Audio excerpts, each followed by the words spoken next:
Pag-usapan naman natin ngayon mga boss, etong pag-show and hide ng mga label dito sa plan sweep. So para ma-show and hide natin yung mga label na yan, yung mga kinompute dito, no?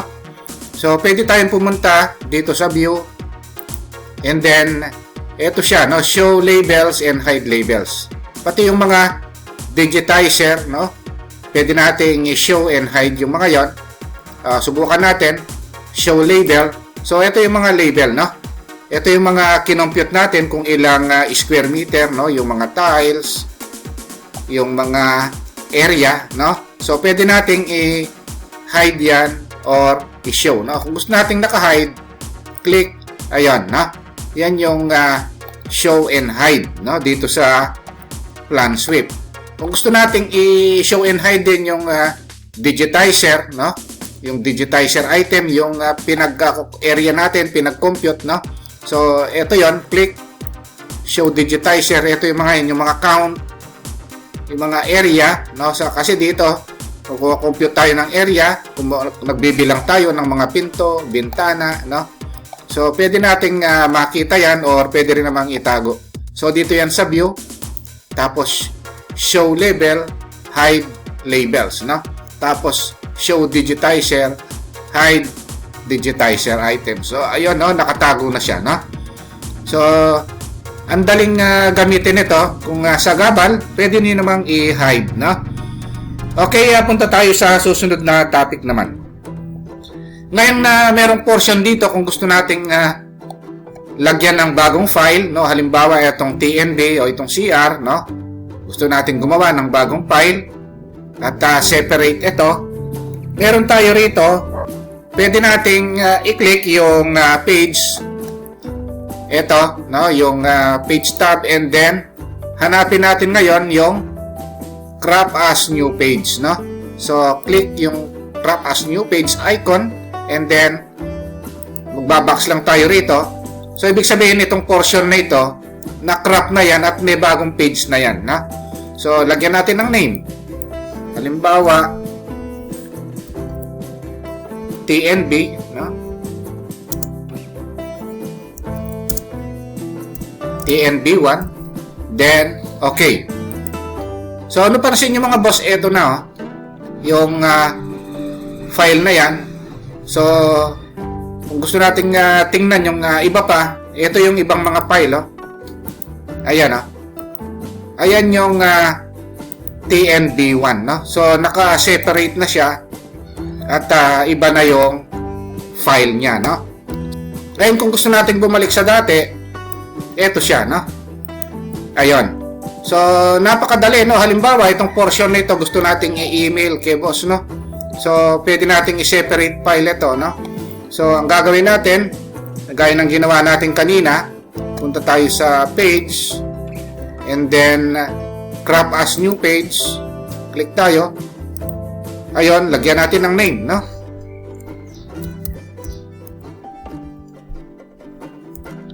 Then, okay. So, eto na siya. Meron na siyang separate file, no? Kung gusto naman nating i-email, no? Halimbawa, etong kinwrap natin ito, gusto nating i-email ito kay boss dahil pinakukuha niya, pwede naman tayong pumunta dito sa plan sweep. Tapos, eto yung email job, no? Tapos ito yon, no? Email screenshot. So yung screenshot ng file na naka-open, no? Pwede ring email plans, no? Pwede ring email yung mga files, no? Ngayon halimbawa itong screenshot, next. Tapos i-next nyo lang, ito yung screenshot, no, nung kinwrap natin, then next. So lagyan lang natin ng name, yung referral number, tapos yung email address, no, nung magsesend, tapos yung sesendan, no. Pwede rin mag-add ng mga email address dito, ipasend nyo lahat sa kanila, no. Tapos ine-next nyo lang. Ayan yan, no.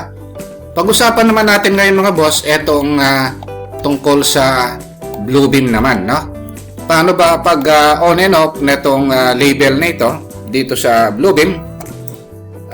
Merong ganyan, no, na diniscuss natin sa plan sweep.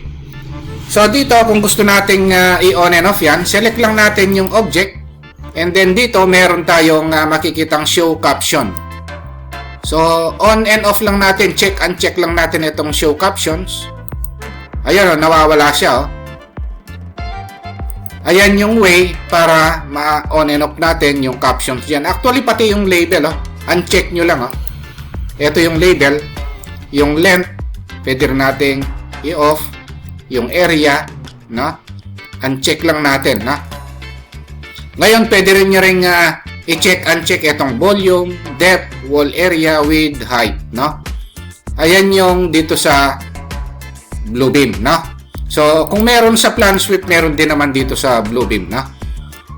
Ang susunod na itatopic natin, paano yung pag-copy ng isang portion, no? Dati kasi kinopy natin sa plan sweep itong isang portion na ito, no? At ginawa natin isang file. So dito sa Bluebeam pwede rin naman 'yon, no?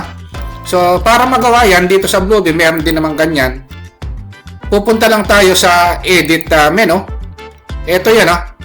Snapshot naman dito, no? So click snapshot, then select lang natin yung gusto nating i-select, no? O i-snapshot, and then right click, ipe-paste lang natin. So kung napansin niyo mga boss, ito na-copy yung portion na ito, no? So pwede rin naman nating ilagay yan sa ibang file, no? So pwede tayong pumunta sa ibang file, ilipat natin doon, o dito, tapos right click, i-paste natin dito. Ito yun, no?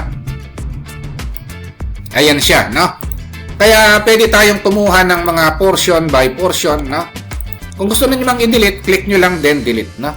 Press nyo lang yung delete. O halimbawa itong bedroom, no? Itong portion na ito, edit, snapshot. Pwede rin tayong pumunta rito mga boss, PDF content. Ayun, yung snapshot content, no? And then select yung portion na yon. Then right click natin, paste. Ito siya. Tapos kung gusto nating ilagay yan, no, sa ibang portion o ibang file, pwede tayong pumunta rito, i-click natin, no? And then right click, i-paste natin dito, no? Ayan yan, no? Ngayon kung pinai-email sa atin ni boss yan, no, pwede rin naman, no? Meron din tayong email dito. This time nandito naman siya sa file menu, no? Click natin yung file, and then ito siya, yung email, no? Click natin yung email, next, next. Siyempre, i-fill up nyo lang ito, no? Yung pag-i-emailan natin, fill up natin yung email address natin, yung pagdadala natin. Ayun yan, no? So, kaya kung meron sa plan sweep, meron din naman dito sa Bluebeam, no? Okay, yun lang mga boss, no? Yung naging topic natin, no? Dito sa plan sweep at saka sa Bluebeam. Kung nagustuhan yung mga boss, no? Yung naging topic natin, no? Huwag niyo po sanang kalimutang pindutin muna pala, no? Yung subscribe dito sa maliit pa lang nating channel. Isama nyo na rin po yung like at saka notification bell. Thank you very much at God bless.